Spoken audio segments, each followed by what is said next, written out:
Good morning, everybody, and welcome to Ask the Expert, an award-winning daily live show from 8:30 a.m. to 9 a.m. to help small businesses, well, just like ours and just like yours. If you have any questions, please ask them in the comments on the live feed. And if you need any more advice, please join the official Intuit QuickBooks SMB community group on Facebook. Accountants and business experts are on hand 24/7. During the live session today, we'll be running a poll, so please do engage with it, and I'll of course reveal the results at the end of the show as well. So why am I here? My name is Lee McQueen, and I've got 20 years business experience, recruitment experience, running through the corporate world and also in the small business world. Many of you may or may not know, but I'm still dining out on this, by the way, that I actually did also win the TV show The Apprentice back in 2008.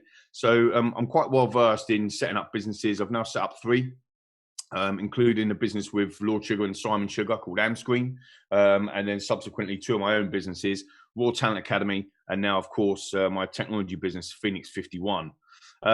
We are, I suppose, experts ourselves in people management. We've got a huge passion for development of people and understanding the best possible way to bring talent into your organization and then ultimately to develop talent whilst they're into the organization. And that's what our Phoenix 51 platform actually enables organizations around the world to do, to actually get some core data and some core insights onto the people that are actually not only coming into the organization, but working for the organization as well.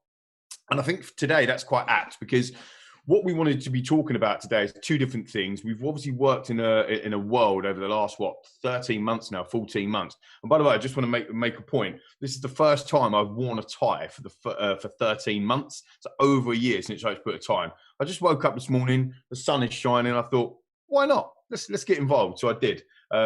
And again, I was going to say that we're navigating through choppy waters over the last kind of 12, 13 months or so because of the pandemic. And the 2 subjects that we really want to talk about today is the working from home subject versus going back into the office. I think that's really, really important. But actually, the first piece is around recruitment or recruiting without bias. And this has become really, really important. It's always been an important part of what we've been doing at Raw Talent and obviously now at Phoenix 51 for our customers, because we actually believe that hiring based on some qualifications or hiring based on a resume or a CV is actually incorrect. It's not robust enough. And what we should be doing as organizations is hiring based on personality, hiring based on attitude, based on competencies and behaviors of individuals coming into our organization. So I wanted to talk a little bit about recruitment bias and how that actually affects. And we've probably all done this, to be fair. All of us have had probably corporate careers or been recruiting lots and lots of different people through the years. And then for whatever reason, we've decided to start up our own business and entrepreneurial flair. And actually, how much training or development of any of us had on how to recruit the best possible people, how to recruit effectively. I think that's quite interesting. Even in our industry, as a recruitment, from a recruitment perspective, you sometimes have to question: have we got the right skills or experience to be able to recruit and identify the best possible people? So what I'm going to do is I'm going to talk to you a little bit about top tips. And my first top tip about recruitment without bias is really about having a robust process. And that's not necessarily a tick box exercise. That's not necessarily taking away some of the key questions or some of the key fundamentals that you want to do as a hiring manager or as a line manager. But it's actually having some sort of process wrapped around that recruitment element so that it becomes objective and not subjective. How many times have we seen somebody's resume or somebody's CV and we think, yeah, that looks quite good. We then bring them in for an interview. We like the way they look. They present themselves well. And actually we get on with them. And actually we say, yeah, do you know what? Yeah, let's give this, let's give this guy a go. Let's give this lady a go. And let's bring them into the organization. And actually, have we really probed into the key areas that makes up that individual? Do they have the same values or the same competencies that we have as a business? And I think that's really important that we match them 2 pieces together. So having a really robust scoring system, understanding the key behaviors and competencies that we need for that particular role is really important. Now, when you're setting up a small business, or you've got your own business, as a lot of the audience has, have we identified what are our core values? Have we already identified, what are the core competencies that we need in our organization to bring it to life, to grow it, to scale that business? And I think that's the key area here for me, is to trying to articulate it really in a sense of understanding the types of individuals you want per job role. It's not just a case of, I need a Java developer or a technology person or a project manager. I actually need somebody that's going to fit into my organization, to be part of that jigsaw, if you like, or that puzzle. So actually hiring and scoring and interviewing objectively is a little bit more complicated than just grabbing a piece of paper and a pen, looking at somebody's CV, firing for a few questions. And I think that there's a lot of organizations now that offer some real support, some real guidance around that process. And also there's a lot of technology out there as well that can support you in making them decisions. So I think that's really, really important. I think the other key thing, or one of the other key things in terms of recruitment without bias, is transparency and I suppose not selling the dream. I think, as passionate business owners, we're very able, aren't we, to talk about how good our business is and what we're going to be doing and how we're going to be doing it and that type of thing. So you can take somebody on a journey. So if I'm interviewing you, for example, and you're thinking, I really want this opportunity because we're going on a journey and this is where we're going to be. That's fantastic. But you've got to be careful that we don't actually look at I suppose overselling the opportunity, or kind of making it a little bit more attractive than what it actually is. We found that there's a lot of organizations that fail to retain their staff in year one because of things like a non-objective recruitment process, for things like understanding that actually this is what we want to sell to you, but actually this is the reality. So I think that transparency part is really, really key. Sometimes we don't want to say, look, we are a startup. This is where we are. This is what we have to do. We want to give the kind of the 5-star approach rather than actually where we are at the moment. But the reality is, to keep better people, to keep the right people for your organization, I think transparency is key as well. So always be transparent around that side of things as well.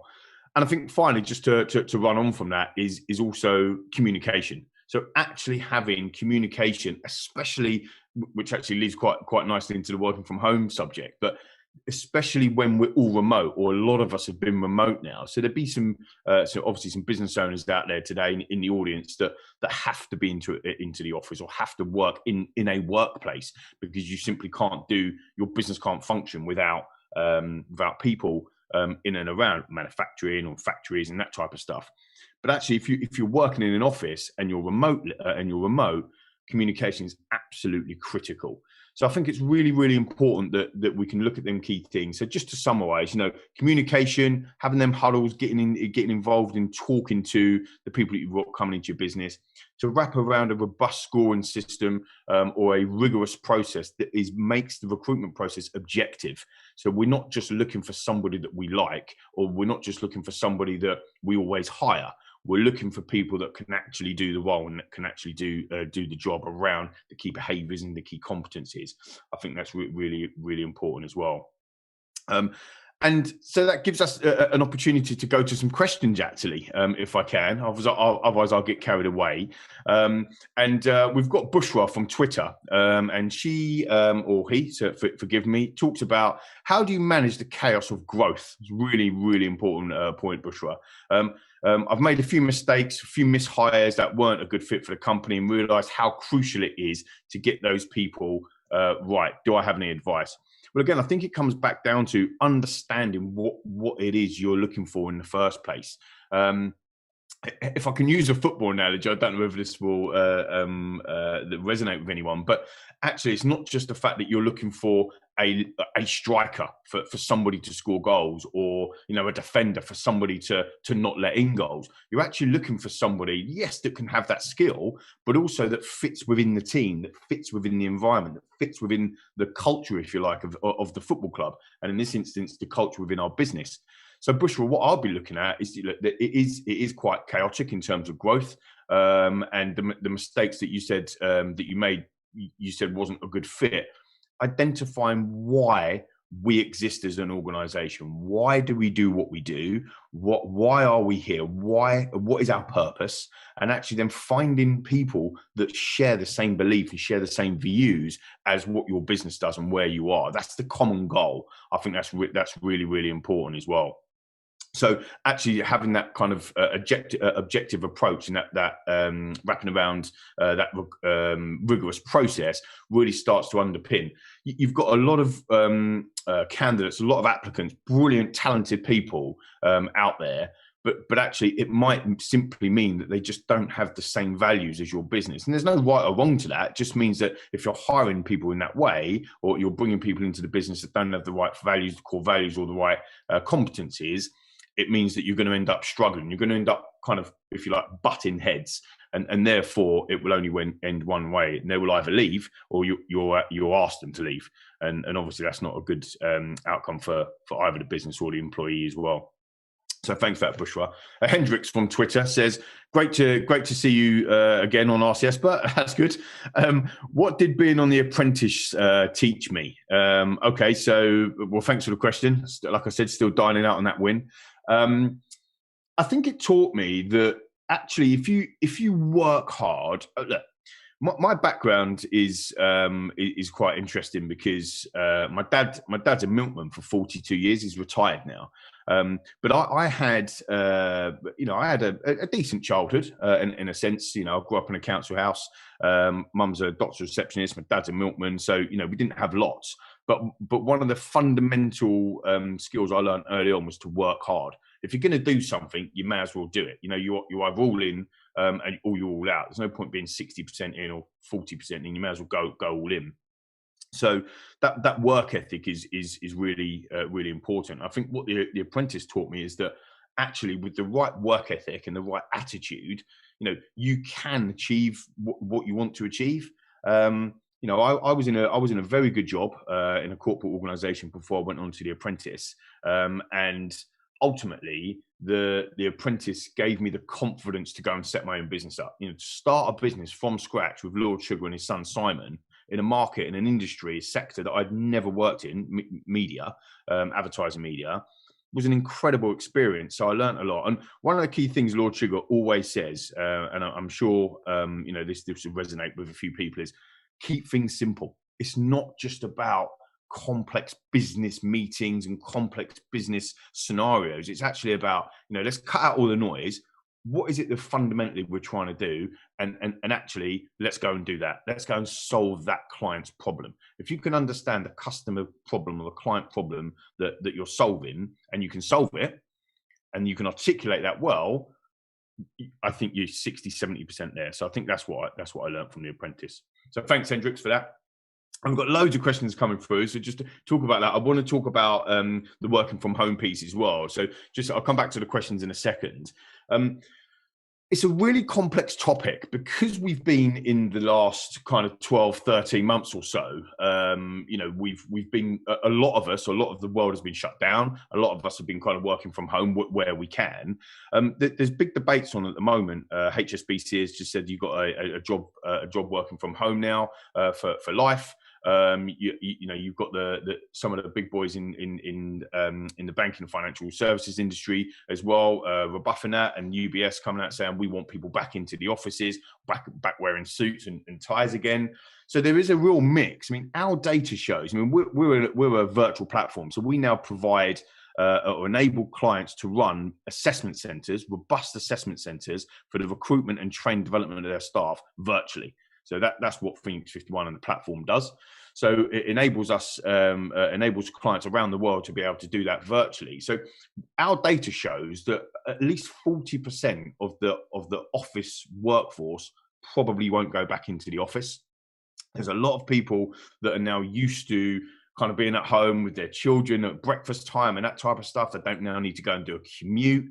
And actually, they might like to have that kind of office environment again, but they might only want to do that maybe Tuesdays and Wednesdays or whatever it might be. So it's quite a complex subject. But I just wanted to throw it out to the viewers today and the people watching live is, if you work in an office or you're a business owner and you've got an office, what are you thinking? You've got an estate where you're paying rent, or you've bought that office and you've got a building, and so it's costing you money.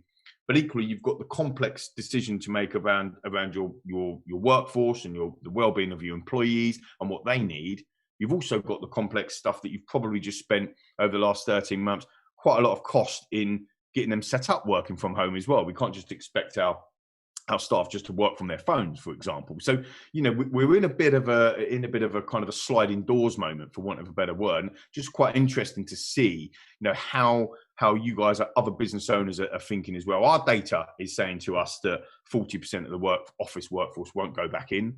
All of my staff, there's 19 of us in Phoenix 51, and there's also we've got multiple staff as well within More Talent, and we're not in an office. So we've gone completely full remote, followed suit, I suppose, like Spotify's, like HSBC's, like Facebook and the like. So it's quite interesting, because the challenges of working from home is that you miss that kind of that brainstorming sessions, you miss that kind of creativity ideas, you miss that kind of bumping into somebody at the water cooler, right? And saying, oh, hi, how you getting on? Or how's your weekend? You do miss that element, and you can do a lot of that virtually, but you do miss some of them elements. So it's quite interesting for us. I think that, again, coming back to that communication piece that I talked about in the first part of the show, I think that's absolutely critical when you're working from home.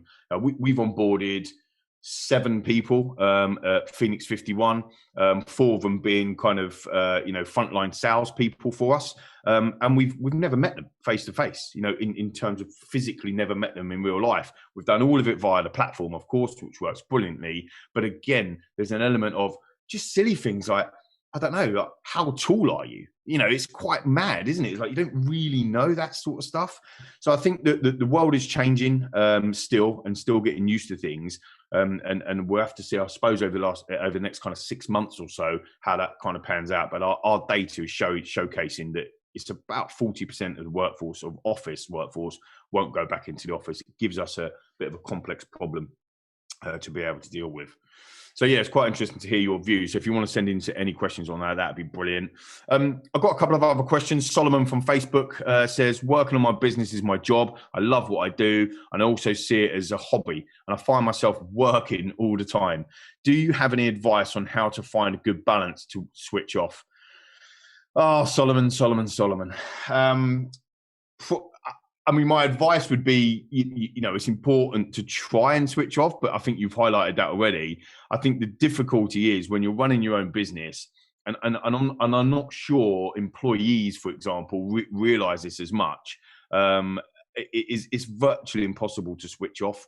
Saturdays or Sundays, you're always thinking about something. You're always thinking about the next thing, or what could you do, or how could you improve that client or customer experience, or how could you improve that employee's experience, or what could you do to develop the platform, or to develop your service offering, or whatever it is. So it is very, very difficult. And like you say, it's your hobby. You can see that I love what I do. I love people. I love development of people. I love understanding the metrics of how people's work, how they work, their behavioral side of things, how their brain works, and why they'd be a good fit for organizations. And so that's very difficult to switch off from. And I found it quite, I say difficult. It's been more challenging in the last 13 months, because one of the ways that I kick off and, get my toes in the sand, so to speak, is to go away. Now, I think that's the most for us, me and our family. That's our thing. Like, we try to get away as much as we can, and obviously with the world locked down, you can't get away as much. So my advice would be just try and plan some time away, even if it's away from your desk. Look, one of the key things about working from home is, yes, it's great. We've seen lots of organizations report productivity levels actually going up because you can get more meetings in. There's no commutes back to back. But it's important that you set some time away, go away from your desk, go and, we got a cockapoo, Marley, in lockdown, and he's been a brilliant addition to the family. And go and walk the dog, get out there. The sun is shining, go and take some fresh air, go for a walk or a run, or get in the gym. Try and have some sort of like release. I like to go in the gym and do a big Peloton session. To kind of switch myself off. So I think it's really hard to do, Solomon, but I think it's important, because ultimately what will end up happening is we'll just burn out. And that's not going to be any good for any of our employees, any of our customers, and certainly not for business. So it's important to try and get a balance, as you say. Layla from Instagram. Lee, you mentioned hiring based on attitude. Does it matter what education someone has for you, or can you bypass that if a person has a great attitude? You're talking my language, Layla. It's probably not what everybody wants to hear, but I think education is a very important part of our journey as people. But I don't think it's the be all and end all. And I think that I've seen some fantastic individuals. I've probably hired, certainly interviewed thousands of people in my career, and I've seen some phenomenal people that have been through the academic route, but I've also seen some outstanding people that haven't.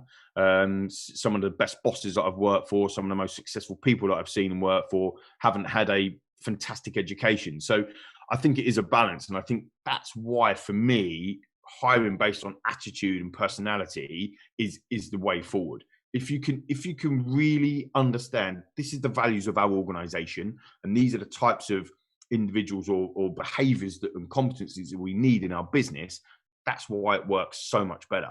I mean, National Office of Statistics will state that a technology business, typically hiring 100 people in a year, will lose up to 35 of them in the first year.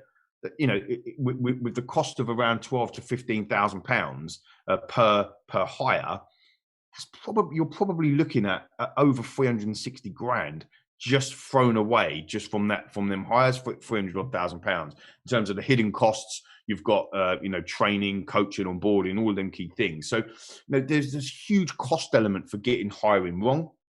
And that culture and the attitude piece is really, really important. So look, don't get me wrong. I think that education is really, really important. I wasn't very good at it. I'm a practical person. That's why apprenticeships, they're much more sexy, if I can use that word, if I can use that terminology, nowadays than they was when 20 years ago when I was at school. But I think that's why apprenticeships give a real alternative to university for people wanting to learn on the job and be practical and learn and still train and get their degree. But I also think that your experiences through education, so whether or not that's through further education or university or whatever, also shape your personality, right? So I think the two do go in hand, but actually to hire based on a qualification or on a piece of paper, I completely think is wrong. I think it needs to be a rounded showpiece. So thanks, Layla, for that. Well, I'm getting told to hurry up a little bit because I've got lots of questions come through. So Shani from Twitter, what kind of culture exists in your organization? How did you establish it? I'm scaling my business and building working from home culture, which means I can hire from anywhere as I don't have an office. Also, I'm planning on providing a computer. What do you think I should provide? Not ergonomic setup as well. So lots of stuff in there, Shani. So we've created a culture which is open, which is communicative, which is creative. What that essentially means is that I want our staff to be able to come and show their ideas. I don't mind people making mistakes. The mistakes that I do mind people making is not making the mistakes. Does that make sense? So I want people to try stuff. I want people to give things a go. And if it doesn't work, fine, learn from it, and then we do something different. Now, I like people to bring ideas to the table, to bring solutions to the problems that we have. What really frustrates me in cultures that I've worked in the past, whether it's when it's really draconian, you must do this and you must do that. I don't think people nowadays respond to that kind of micromanagement as much. But I think you've got to make sure that you set the parameters and set the expectations for your culture, for your employees. So there's no point just having people coming in and saying, oh, you look great, leave them to it, that you won't get the results that you need. So you need to have set expectations, have them parameters as your culture. This is what we're looking for. But I also think you need to have fun. Like, honestly, I know I put a tie on today. I want to look a bit formal. I just felt, why not? But I think you need to have some fun. And I think that there's been so much hate in the world and so much, doom and gloom in the world, over the last 13 months and beyond. I just think that business doesn't have to always be, really serious. You can just have a bit of a laugh with it as well. We've got some, as long as you find the common ground where you know that you can fix the problem that your customer or client has, then ultimately you should be able to build them high-level relationships, and then relationships should be fun as well as anything else. So that's the type of culture that we've got. In terms of ergonomic setup, we haven't done that, and I think that could be a situation where you have to have a needs must or a case for each study. It might be that somebody needs that ergonomic setup. It might be that somebody else doesn't. So I think for you just need to make that decision. So I've only got about 5 minutes left, so we're going to get through some of these other questions. Thank you, Shani, for that. Anissa from Facebook says, I want to start my own business, but I don't know if my idea is good or not. Any ideas how I can test it without having to take a big, bold move? Yeah, absolutely. It's a brilliant question. The best way to test your business idea is on your potential customers. Setting up a focus group, reaching out to a couple of potential customers and asking their feedback. I'm thinking about doing this. What do you think? I think the best thing about that, Anissa, as well, is that you're actually already finding some customers without actually finding any, if that makes sense. So you're going out, you're asking their opinion, you're asking their expertise. Would you buy this? Would this be something of value to you? How would you use this? Whatever your business idea is, let them critique it. Let them tell you what they would want, what they would need. The biggest mistake that you will make is if you're thinking about starting a business and then you go and ask your parents, or you go and ask your wife or your boyfriend or your husband, or your children, what do you think of this? Because they're going to tell you it's brilliant. They're going to back you and they're going to support you. They're going to love it. You really want to get the feedback, which is sometimes difficult, but you want to get the criticism and the feedback of people that don't know you. That's where you'll then tweak your business and tune it to what the customer is looking for. Set up focus group, and I think that will really leave you in good stead. So Jonathan from Instagram, I think you've got the honour of being the last question. So hopefully it'll be a good one. Hey Lee, if you had a chance to start your career over again, what would you do differently? Wow, that is a big one. I think if I'm honest, in fact, the first one I was going to say on that, Jonathan, is that if I'm honest, I think I'd start a business earlier. I didn't start my first business until obviously I won The Apprentice and I was 30 years old. But actually, the experience that I had working for these big corporate organisations was absolutely incredible, and therefore probably shaped the way I would go. I think for me, the biggest thing that I would change is making sure all of the time you've got good people around you. Doing it together is much better than doing it on your own. It can be a lonely journey, being an entrepreneur and starting your business up and taking all the pressures of wearing all the different hats. So get fantastic people around you and get a really good team around you. And I think that will be something that from in the early days, I should have done earlier. So thank you for that, Jonathan. Okay, poll results. I talked to you about the poll results. We asked you, have you ever sacrificed anything for your employees? 90% of you said yes, which I'm really happy to hear. And only 10% of you said no. The biggest sacrifice I've ever made is payments, salary to myself, or, taking money from the business. I think if you've got a responsibility as a director of a business to obviously pay your creditors and obviously your employees. I think that's really, really important. So you've got to put other people first. And that really does also shape the culture and the value of your organization as well. Now, if your business is doing okay, but the money you've got, for example, that you're making goes on a brand new car for you, or goes on, your own stuff first, and you're leaving your employees out to dry. I think that's where it causes issues. So really, really good poll. Thanks for everybody that started that. And again, thank you all for tuning in. If you want to get in contact with me, you can send me a DM on Instagram at lee.mcqueen. You can follow on Twitter at Lee McQueen. You can DM me on there. I'm on LinkedIn as well, simply Lee McQueen. So Lee McQueen's everywhere. You can hit our website as well, phoenix51.io or rawtalentacademy.com. They're the two businesses that are running. And coming up on Ask the Expert tomorrow is Johan Gori, Managing Director of 1 Point Accounting Group. Tune in to get advice about how you can grow your next startup. And a reminder, if you need any more advice, join the official Intuit QuickBooks SMB community group on Facebook. Accountants and business experts are on hand 24/7.